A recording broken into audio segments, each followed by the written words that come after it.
뭐 때문에 사십니까? 스스로에게 한번 질문을 던져보십시오. 좀 더 잘 먹고 잘 살라고 돈 많이 벌어보려고 삽니까 진짜? 우리가요 이론적으로는 다 알아요. 지식적으로는 다 아신다고. 근데 진짜 그렇게 사시냐고요? 진짜 그렇게 살아야죠. 다른 데서는 지난번에 선교 보고 때 들어보셨잖아요. 정말 목숨 걸고 하잖아요. 나는 너무 편안하게 신앙생활하고 복음 전하고 있는 건 아닌지. 구원받은 그리스도인이 좀 모이자 그러면요 빠지는 걸 너무 쉽게 생각해요. 주일날 오후에 해별교회 봉사에 어머니에 모임하자 그러면 쉽게 집에 가버립니다. 집에 가서 뭐 하세요? 진짜 여쭤보고 싶었어요. 솔직히 정말 출근 때문에 가시는 거면 가셔야 된다고 생각해요. 그런데 진짜 출근 때문에 가세요. 왜 안 가는지 한번 생각해 보세요. 왜 가는지 생각해 보세요.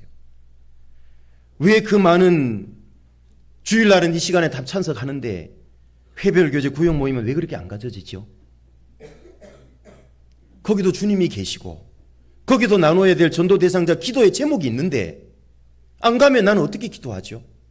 누구를 전도하는지 어떻게 알죠? 그 전도하는 분의 간절한 기도 부탁을 들어야 내 마음이 움직여지지 않을까요? 그런데 안 가요. 해별교제도 안 가고 조모임도 안 가고 구역 모임도 안 간대. 왜 안 갔냐고. 정말 자기의 어떤 그게 하나님 앞에 내놓을 만한 합당한 이유냐고요. 제가 어떤 구체적인 예를 들면 괜히 시험 드실까 봐 못 들어요. 솔직히 지금 들고 싶은 이유가 지금 굉장히 많아. 근데 이런 이유 때문에 못 가시잖아 얘기하면요 그분을 죄송합니다 타겟 설교 아닌데 저거 목사님 나들으라고 하는 얘기야. 나 주일날도 안 가? 이상한 결론에 도달해요. 그게 마귀의 시험에 든지도 몰라요. 시험에 든지도 모른다고. 여러분 내가 왜 모임에 그렇게 주일날 이렇게 주일 설교 들을 때는 오시는데 회별 교제는 왜 안 가세요?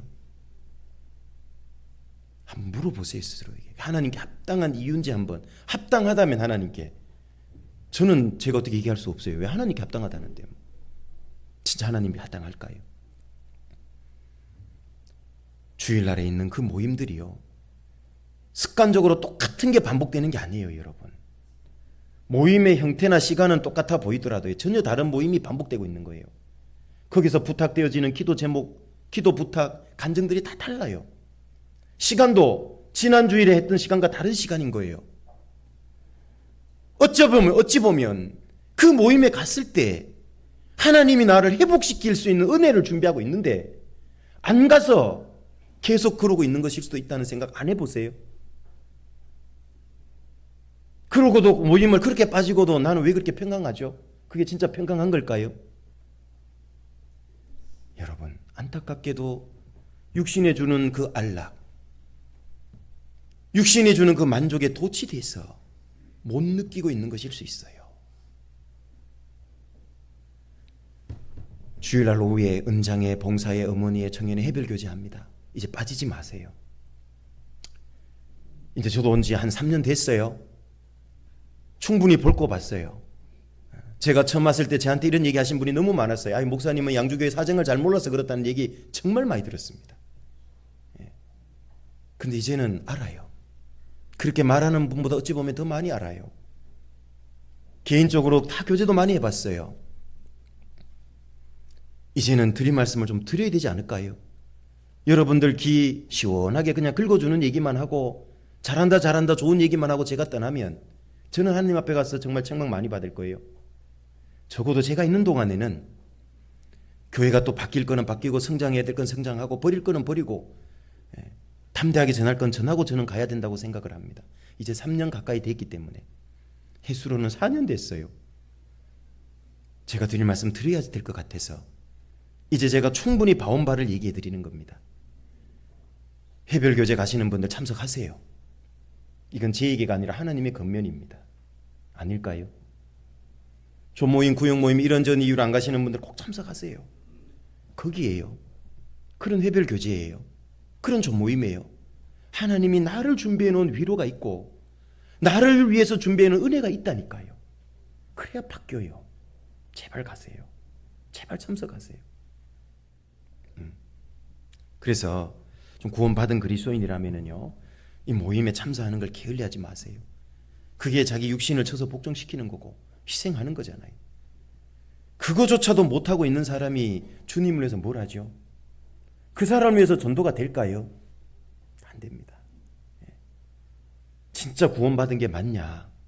맞다면 엄청난 은혜를 받았잖아요. 시간이 나서 신앙생활하는 게 아니고 시간을 내서 만들어서 하는 겁니다. 여러분, 주님이 시간이 나서 십자가에 죽으러 오신 걸까요? 하나님이 시간이 나서 아들을 십자가에 못 박아 죽인 걸까요? 아니잖아요. 하나님은 시간을 내서 한 거예요. 때가 참해 그랬잖아요. 하나님이 작정한 때가 있다고. 하나님은 시간을 만들었다고. 일부러 나를 구원하시려고요. 근데 나는 시간 나면 신앙생활하는 거예요. 그게 맞냐고요? 진짜 구원받은 사람의 자세가 맞냐고요?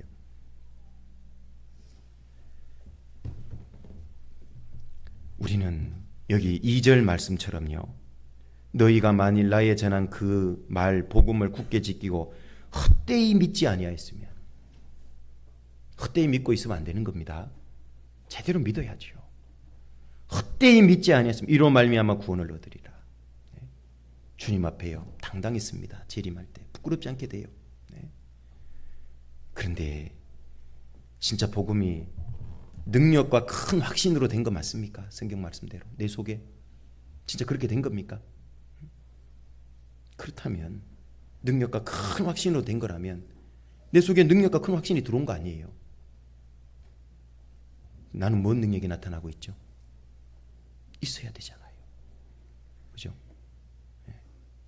내 속에 정말 신앙의 온도가 뜨끈뜨끈한 100도라면 열기가 느껴져야 되잖아요. 안 그래요? 그런데 100도래 신앙생활은 싸늘의 얼음장 같아요. 뭘로 증명할 겁니까?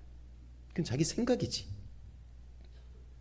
주님은 이 유일한 복음을 완성하려고요, 피땀을 흘리면서까지 십자가에서 자기의 모든 것을 부인하면서 기어이 이룬 복음이에요. 우리도 좀 그렇게 좀 살면 안 될까요? 이 유일한 복음을 위해서. 사도행전 20장으로 가보시죠. 24절입니다. 나의 달려갈 길과 주 예수께 받은 사명 곧 하나님의 은혜의 복음 증거하는 일을 마치려 하면은 나의 생명을 조금도 귀한 것으로 여기지 아니하노라. 이 복음은 바울에게 있어서, 사도 바울에게 있어서는 은혜의 복음이었어요. 여러분에게 있어서 복음은 어떤 복음이죠? 진짜 은혜의 복음이세요? 진짜 은혜의 복음이세요?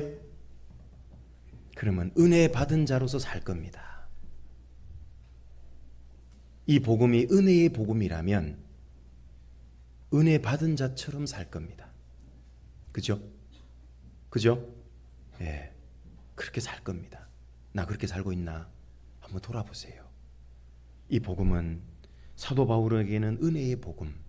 그래서 자기가 가지고 있던 모든 것들을 배설물로 버릴 만큼 사도 바울은 로마 시민권도 버리고 그 가말리엘 문외생이고 율법으로는 흠이 없는 그런 율법학자로서의 어떤 그런 모든 당시에 인정받을 수 있는 사회적인 백그라운드, 위치, 신분 다 버리고, 그죠?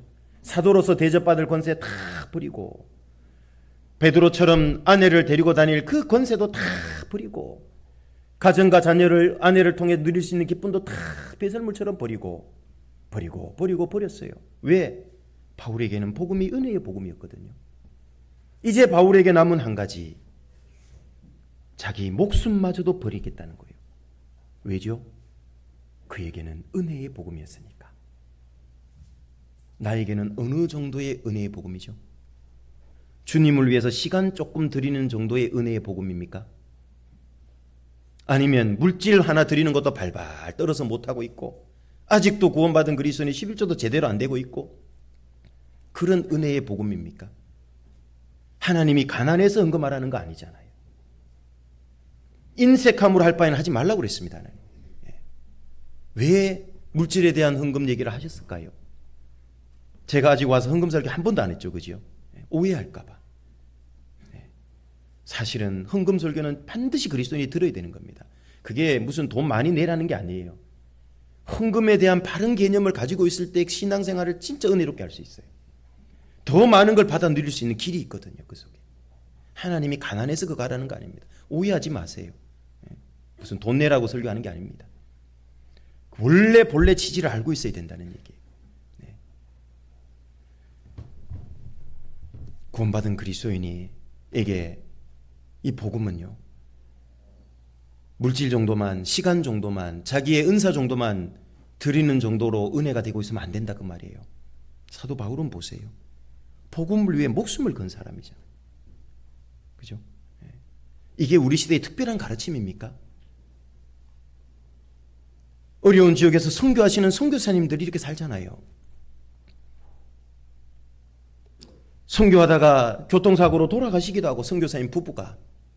수양강 가보셨습니까? 밤나무 주차장 가보다 보면 그 선교사님 부부 돌아가셔가지고 거기다 기념비 하나 해놓은 거 보셨죠? 에콰도르 가서 순교하다가 교통사고로 설교하러 가다가 두 분 다 돌아가신 거예요. 인도에서는 선교하러 가는데요, 총을 쏴가지고 반군이, 언더그라운드가 총알이 유리창을 뚫고 자기 앞으로 지나가기도 해요. 선교사님 0점 몇 초 차이로 산 거예요. 그게 이게 지금 바울의 목숨을 거는 신앙 복음 전하는 일이 이 시대에 있었던 특별한 하나의 케이스냐 그 말이에요. 아니잖아요. 우리 시대는 아직도 세계 곳곳에서요, 복음을 위해 목숨 걸고 있는데, 그분들에게 있어서 복음은 은혜의 복음이기 때문에 그러고 있는데, 나는 조그마한 일 하나 때문에 교제 나갈까 말까 고민하고 있고, 그 놀라운 구원의 은혜를 받은 사람이, 은혜의 복음을 받은 사람이, 형제 자매하고 조금 트러블이 있다고 마음에 문제나 품고 있고, 주님 볼 때 얼마나 참 기가 차겠어요. 복음이 나에게 은혜의 복음이 되는 사람이라면요, 죄송합니다, 신앙생활에 문제될 건 하나도 없어요. 신앙생활에 문제가 된다는 말은 복음이 은혜가 안 되고 있다는 얘기예요.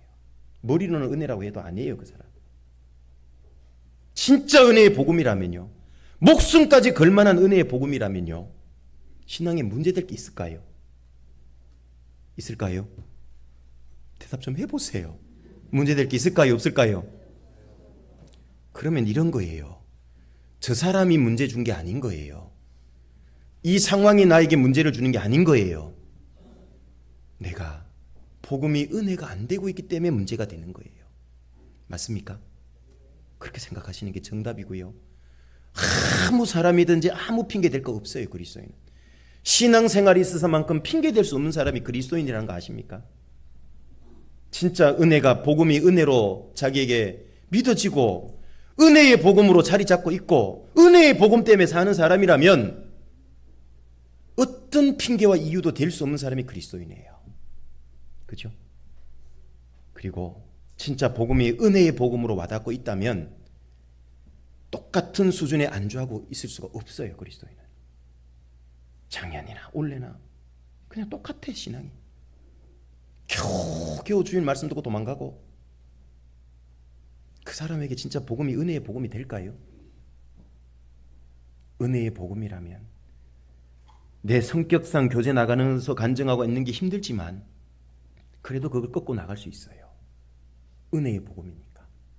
맞죠? 간증 잘 못하지만, 내성적이지만 그래도 한마디라도 짧게라도 할 수 있는 거예요. 내가 완벽한 게 아니잖아요. 어려운 거 있잖아요. 은혜의 복음을 믿는 사람이고 복음이 은혜의 복음으로 내 속에 자리 잡고 있다면 그럴 수 있는 거예요. 그렇게 할 수 있다고 생각을 합니다. 우리 각자에게 이 복음은 어떤 의미입니까? 진짜 은혜의 복음. 무엇을 걸 만큼, 내 목숨을 걸 만큼 은혜의 복음으로 믿고 다가오냐. 우리 가운데 이런 사람이 얼마나 있느냐에 따라서 복음이 전해지는 건 달라질 겁니다. 하나님 역사하는 건 달라질 겁니다. 목숨을 걸었다는 건 뭐죠? 이 세상 그 어떤 것보다도 복음 전하는 일이 가장 중요하다고 생각하는 것. 맞죠? 나를 구원해 주신 은혜가 가장 소중하고 귀하다라는 것, 그걸 증명하는 것들입니다.